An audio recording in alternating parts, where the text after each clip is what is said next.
খুশি করি নবীকে নবী বিনা কিয়ামতে শাফায়াত করবেন কে আল্লাহুম্মা সাল্লি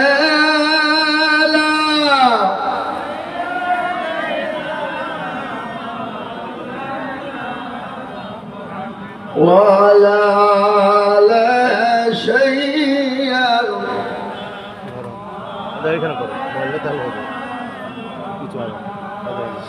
আল্লাহ তাআলা ফরমায়েছেন কুল্লু নাফসিন আয়াতে জিন্দা সবে মুর্দা হবে কেউ হবে না হবে আল্লাহুম্মা সাল্লি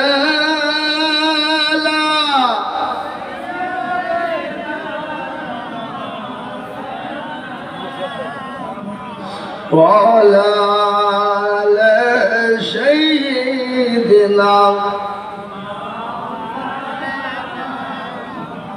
الحمد لله محترم बुजुर्ग दोस्तों ये मजलिस बड़ो दामी मजलिस नामी मजलिस कुरानी मजलिस कुरानी मजमा ये मजलिस बहुत गुरुत्वपूर्ण बाबा ये मजलिसेर चतुर्दिके घिरे निये दाड़िये कारा যখন কারা আল্লাহর ফেরেশতারা যখনই মজমা শেষ হয়ে যাবে ফেরেশতারা চলে যাবে কার দরবারে আর তোরে বলুন আল্লাহ সব জানে না আজকে রামনগর এই যে ঈদগাহ গোরস্থান মাদ্রাসা জালসা হয়েছে এটা আল্লাহ জানে না আল্লাহ নখদর বলে নাই হবে সব আছে কাটা ফিরাছিস তুই তারপর একটা রাস্তা দিয়ে ঢুকে চলে গেলে খবর রাখেন কে এত দূরে কে এত বড় একটা স্বভাব বাবা এটা আল্লাহ জানে না বললে ভুল হবে না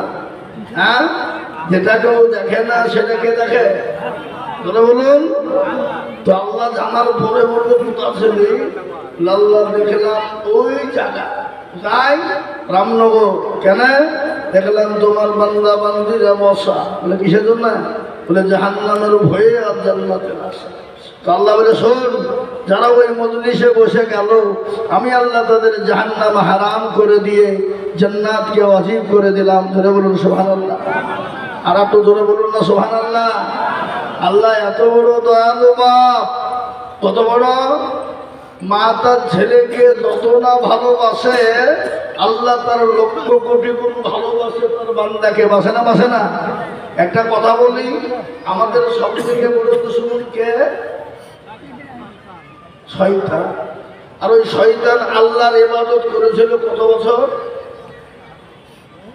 কে জানে 950 বছর কত বললাম 950 আল্লাহকে শয়তান করল কেন কারণ আছে না নাই এ বাবা কারণ তো আছে কিনা ধরে বলো আজকে মাইকের ফোনটা করেছে কি দেখার লাগি বাবা এটাতে কথা বললে দূর দূরান্তরে মানুষ শুনতে পাবে আল্লাহ লেগে তাই কেন একটা কারণ আছে কিনা তো আল্লাহ শয়তানকে বলে এই আদমকে সেটা কর অসম্ভব করবে নি করে না তো সবাই বলে কাইদাই কৌশলে বাবা সেজদা করানোর লাইন করলো তো শয়তান আগেই পাশে নিয়ে দিল আল্লাহ তো পাক্কা শয়তানকে তোরে হ্যাঁ আল্লাহ শয়তানের তাকমা দিয়ে দিল তো আল্লাহকে বলছে আল্লাহ তুমি যখন আমাকে শয়তান বানিয়ে দিবি তো তিনটে চলে দেয় তোকে তুমি বলে 1 নম্বর হল আল্লাহ কিয়ামত পর্যন্ত তুমি আমার বিরুদ্ধে দিবা না বলে দিলাম আর কি দিবি বল বলে আল্লাহ 2 নম্বর তোমার বান্দা বান্দিকে জাহান্নামে নিয়ে যাব বলে দিলাম আর কি দিবি বল বলে আল্লাহ আমাকে এমন একটা পথ দিবা কেমন পর্যন্ত আমি প্রতিটি মানুষের সেকেন্ডের ভিতরে রগে রগে চলতে পারি আল্লাহ বললে তোকে দিলাম করা হলো যেন বলুন তিনটা। এবার আমি আপনাদেরকে প্রশ্ন করব, আপনারা জ্ঞানী গরিমানি সম্মানী ব্যক্তি, বলুন তো এই মুহূর্তে শয়তান কোন জায়গায় আছে? কে বলতে পারবে? কেউ জানে না, কিন্তু আমি জানি। বুঝবো বুঝবো আপনারা মনে করছেন বাজারে আছে নাকি? না না, যেখানে জালসা হয় ও 10-20-50 হাত দিয়ে শয়তান থাকে না, আর থাকে না বলি তো বাজারে ভিড় হয়। আপনি বুঝতে পারছেন না? হ্যাঁ, জালসার বাজারে মানে শয়তান নাই রে, বাজার করিয়ে দেবে। কি বুঝলেন? এখন শয়তান কোথায় আছে জানেন? এখন শয়তান আছে আমেরিকায়। বলে আমেরিকা কোথায়? বলে আমেরিকা ক্যালিফোর্নিয়ায়। বলে ক্যালিফোর্নিয়ায় কি হইলো? বলে জানো না, আজকে 7 দিন ধরে আগুন জ্বলছে, পৃথিবীর কোনো মেশিন নাই, পৃথিবীর কোনো ফায়ার ব্রিগেড নাই, পৃথিবীর কোনো আপনার কোনো যন্ত্র নাই, সে ক্যালিফোর্নিয়ার আগুন নিভিয়ে দিতে পারে। বুঝতে পারলেন না? এ বাবা, শয়তান ওখানে কাজ করছে, ওখানে শেষ হয়ে আবার কোথা করবে ভাবছে। কিন্তু বলুন তো ওই আমেরিকা বিশ্বের দাদা, সে নিজেকে বলেছিল আমি সব থেকে বড় দাদা, পৃথিবীর জমিনে আমার হাতে হাত দেওয়ার কেউ নাই, আমাকে কেউ পারবে না। কিন্তু আমার আল্লাহর মান, জগতের মান, আল্লাহ যদি মানে পৃথিবীর কারো ক্ষমতা নেই তাকে কেউ বাঁচাতে পারে।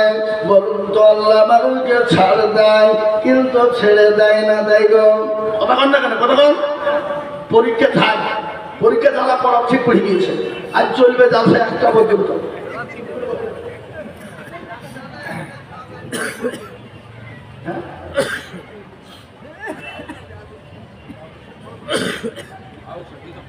হ্যাঁ হ্যাঁ, ভিতর করে চলো, ভিতরে পরীক্ষা যারা দেওয়া ঠিক করে নেবে। আর এখন ছেলে মেয়ে পরীক্ষার পর পড়ছে যে মোবাইল ঘাটছে, ফ্রি ফায়ার চাইবে, কেউ পড়ে না, সব হোম ভাগ। আবার দেখবেন সব পরীক্ষার রেজাল্টের সময় সব রসগোল্লা হয়ে গেছে। কেন? পড়লে তো পাস করবে না বাবা। এখন আমাদের ছেলেরা জালসা, মিলাদ, মাহফিল, দোয়া যেখানে হোক, পরীক্ষা তো পাচ্ছে না, মোবাইল দিয়ে দিতে চায়, কিন্তু ওখানে যদি খাবার দিয়ে ফ্রি ফায়ার খেতে। কি বুঝছেন আপনারা বলুন? হ্যাঁ, পাচ্ছে না তাই। আমি এখন জালসায় আছি, পরে কথা বলবো।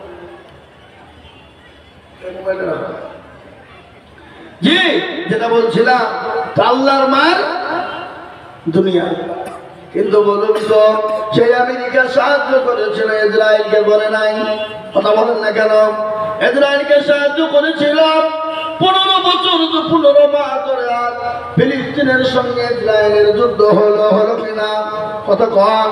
কিন্তু বলুন এই দেখেন কদিন আগে, আজকে 15 থেকে 16 দিন হয়ে গেল, ওই আমেরিকার আপনার দালাল ইসরায়েল বাপের কুলাঙ্গার সন্তান, সন্তান বাপের বেজন্মা মুসলমানদের কাছে আত্মসমর্পণ করেছে। আলহামদুলিল্লাহ। কেমন আত্মসমর্পণ করলো? বললাম আর পারলাম না, আজ থেকে তোমাদের সঙ্গে যুদ্ধ করব না, আমাদেরকে তোমরা ছেড়ে দাও, আমরা তোমাদেরকে ছেড়ে দিলাম। কিন্তু ওই ফিলিস্তিনের মুসলমানদের ইমান এত মজবুত, এত মজবুত, এত তাজা, এত জিন্দা। এই দেখেন কয়েকদিন আগে, 3 দিন আগে একজন মহিলা ফিলিস্তিনের মাটিতে একজন মা বলেছে আমার সন্তান 3টে চলে গেছে, তাতে কোনো রকমের দুঃখ বেদনা নাই, আল্লাহ রাস্তায় তারা শহীদ হয়ে গেছে। কিন্তু আমি মা জীবনে এক বিন্দু রক্ত থাকলে কখনো ইসরায়েলকে ফিলিস্তিন দখল করতে দিব না। বলুন আলহামদুলিল্লাহ। বলে আমার 3 কলিজার সন্তান চলে গেছে, আমি মাহারা হয়ে গেছি, আজ আমার সন্তান চলে গেছে, দুঃখ নাই, আল্লাহ তাদেরকে ঠিক জায়গায় জান্নাতুল ফিরদাউস দিয়ে দেবে। কি মায়ের মন! কিন্তু ওই ফিলিস্তিনে 47,000 মুসলমান মরেছে, এমন দৃশ্য গেছে আপনারা হয়তো জানেন না। মাটি দেওয়ার জন্য কাপড় পায়নি, কাপড় পায়নি, এমনকি গাছের কাছের পাতা লতা পেড়ে তাদেরকে কোনো রকম শরীরটাকে ঢেকে কবর পর্যন্ত তারা পৌঁছে দিয়েছে। তারপরে মুসলমানরা বলল, শোনো ও বিশ্বের মুসলমানেরা, আমাদের 47,000 মুসলমান ছেলে মারা গেছে, মেয়ে মারা গেছে, মা গেছে, বাপ গেছে, এতে আমাদের কোনো রকমের দুঃখ বেদনা নাই, কিন্তু ওই কুলাঙ্গার ইসরাইলের হাত থেকে আমরা ফিলিস্তিনকে রক্ষা করেছি। সুবহানাল্লাহ বলবেন না? আল্লাহ আমাদের পাশে আছে না নাই? কথা কখন আছে না নাই? রামনগরের লোকের পাশে নাই বুঝি? আছে? এটা কোন থানা? রানীনগর। আচ্ছা বলুন তো, আমার একটা কথার জবাব দেবেন, গোটা রানীনগর থানা যদি, আপনার রানীনগর থানার সমস্ত লোক যদি রামনগর আলাদা হয়ে যায় আর রামনগরের বিরোধী যদি আবার আল্লাহ হয়ে যায়, এই গ্রামকে বাঁচানো যাবে? কথা কন যাবে? গোটা রানীনগরের মানুষ যদি এই গ্রামের বিরোধী হয়ে যায় আর আমার আল্লাহ যদি এই গ্রাম ওয়ালাদের হয়ে যায়, গোটা রানীনগর কেন গোটা মুর্শিদাবাদ পশ্চিম বাংলার মানুষও বাঁচাতে পারবে না। পারবে? কত কিছু করতে পারবে? পারবে না। আল্লাহ আছেন, আল্লাহ রাব্বুল আলামিন বলল, বান্দা তোমরা ধৈর্য ধরো, সবর করো। কোরআন বলে দিয়েছে, ইয়া আইয়ুহাল্লাযীনা আমানু ইসতাঈনু বিস-সাবরি ওয়াস-সালাহ। আল্লাহ বলে, বান্দা সবর করো, ধৈর্য ধরো। তোমরা আমার সবর ধৈর্য ধরো, আমি আল্লাহ তরফ থেকে তোমাদের কাছে মাদাদ আসবে। আসবে কিনা ধরে বলুন? আজকে ভারতের মাটিতে মুসলমানদের উপর আক্রমণ চলে, চলে কিনা জোরে বলুন? আজকে এখানে মব লিঞ্চিং, ওখানে মানুষ বেঁচে যায়, ওখানে মসজিদ ভেঙে দেয়, ওখানে মাদ্রাসা ভেঙে দেয়। এই দেখেন উত্তর প্রদেশে কদিন আগে একটা মেলা হয়ে গেল, কুম্ভ মেলা, জানেন না আপনারা? শোনেননি? কুম্ভ মেলা হয়ে গেল। সেই মেলা থেকে ঘোষণা করে দিল, ভারতবর্ষের জমিনে 42,000 মসজিদ আমরা তছনছ করে দিব এবং মসজিদ ভেঙে মন্দির বানাবো। কিন্তু আল্লাহর মাপ, দুনিয়ার বাপ, আল্লাহ বলে, দাদা আমার সঙ্গে পাল্লা দিলে আমি আল্লাহ ছেড়ে দিব না। কুম্ভ মেলা থেকে বাড়ি আসার পথে তারা বেরিয়েছিল, হাজার হাজার মানুষ তারা পায়ের তলে পড়ে মারা গেছে, গেছে না যায় নাই? এবং হাজার হাজার মানুষকে মুসলমানরা মসজিদে আশ্রয় দিয়েছে, ঈদগাহে আশ্রয় দিয়েছে, কবরস্থানে আশ্রয় দিয়েছে, এমনকি খানকায় পর্যন্ত তারা আশ্রয় দিয়েছে। খালি আশ্রয় নাই, এদের জন্য পানি থেকে, খাবার থেকে, বাথরুম, পায়খানা, যা প্রয়োজন মানুষের সমস্ত জিনিস তারা ব্যবহার করার জন্য মুসলমানরা ছেড়ে দিয়েছে। মুসলমানদের দিল তো ছোট নয়, মুসলমানদের দিল হলো বড়, মুসলমানদের অন্তর হলো বড়।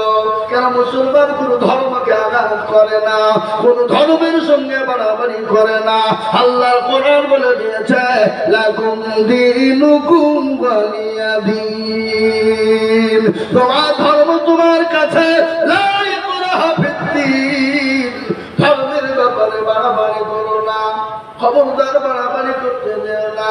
কিন্তু আজকে যারা ধর্ম নিয়ে বাড়াবাড়ি করতে যায়, তোমরা তৈরি থাকো, আমার আল্লাহর তরফ থেকে মাদার আমাদের জন্য আসবেই। আসবে কিনা ধরে বলুন? কথা কন না কেন? আপনারা জানেন, আমি আর আগে বলেছি, গত 24 সাল চলে গেল, আজকে 2025-এর আজকে হলো ফেব্রুয়ারি 14 তারিখ নাকি গো? আজকে 1.5 মাস হয়ে গেল। এই 24 সালে মুসলমানদের বিরুদ্ধে একটা নাই, দুটো নয়, 87টা কেস করেছে। আপনারা জানেন? জানেন না? আমরা দল করি। কি দল? এই মুসলমান দল করে না, করো না, করো কি দল? CPM, Congress, forward block, SOC, Trinamool, BJP না। মুসলমানদের দলের শেষ নাই। আজকে মুসলমানদের উন্নতি বেরেলি, আজান গাছে ফোরফোরা, হরহরে লল্লাঙ্গা, পেয়াটাঙ্গা হাদিস, হাম্পি সাফি, মালিকি কুষ্টিগিরি, ছোট পীর, বড় পীর, হঠাৎ পীর, বালিশ পীর, ঢাল পীর, কানা পীর, দাজ্জাল পীর, ডাঙ্গা পীর, খিচুড়ি পীর, বাপের জামা গায়ে নিয়া পীর।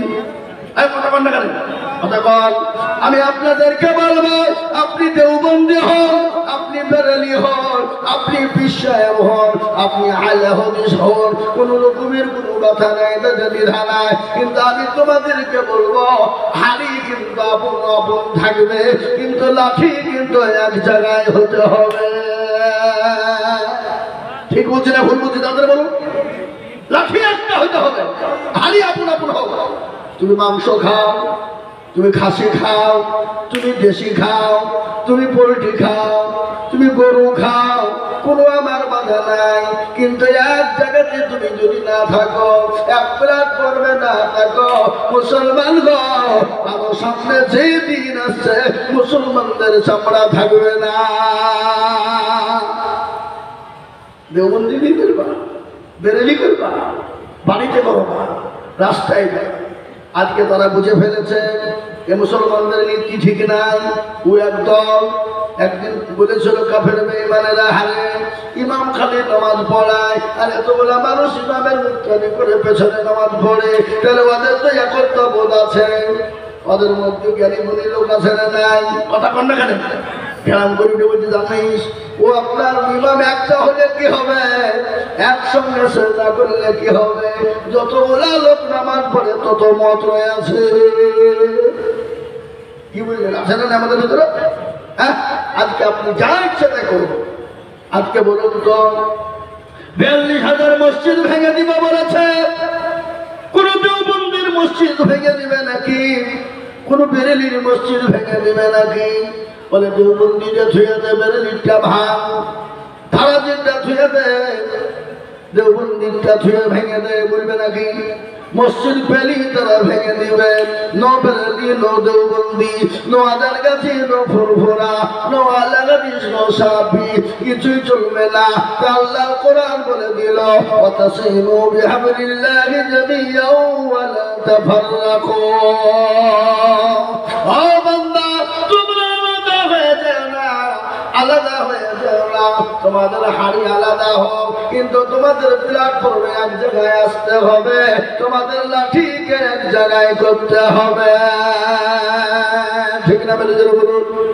যদি না করো, আমি আপনাদেরকে বলি, 87টা কেস করেছিল, তার মধ্যে সর্বপ্রথম কেসের ধারা ছিল কি জানেন? প্রথম কেসটা কি ছিল? বিহার, পাটনা, আপনার আসাম, ত্রিপুরা, মহারাষ্ট্র, আপনার গুজরাট, এই পর্যন্ত গুজরাটে, আপনার মহারাষ্ট্রে, গুজরাটে, আসামে, ত্রিপুরাতে, বিহার, পাটনার হাইকোর্ট পর্যন্ত এই কেসটা দিয়েছিল। বলে মাদ্রাসার সমস্ত মাদ্রাসাগুলো বন্ধ করে দিতে হবে। এক নম্বর কেস, মাদ্রাসা বন্ধ করে দিতে হবে। বলে কেন? বলে মাদ্রাসা যদি বন্ধ হয়ে যায় মুসলমানদের অস্তিত্ব হারিয়ে যাবে। আরে তাও শোনালেন, মাদ্রাসা যদি না থাকে মুসলমান দিশাহারা হয়ে যাবে, মুসলমানের কোনো অস্তিত্ব থাকবে না। মেন টার্গেট কেন গো? মাদ্রাসায় কোরআনকে জিন্দা করা হয়, হয় না? কি জন্য বলুন, হয় না? মাদ্রাসায় কোরআনকে মজবুত করা হয়, কিন্তু তার জন্য সর্বপ্রথম মাদ্রাসা বন্ধ করতে হবে। কিন্তু ওই হাইকোর্টের মানুষ তারা পারেনি, হাইকোর্টের জজমেন্ট তিনি পারেননি, ওটাকে গড়িয়ে দিলেন দিল্লির সুপ্রিম কোর্টে। কোথায় জন্য বলুন? সুপ্রিম কোর্ট কোথায়? দিল্লি।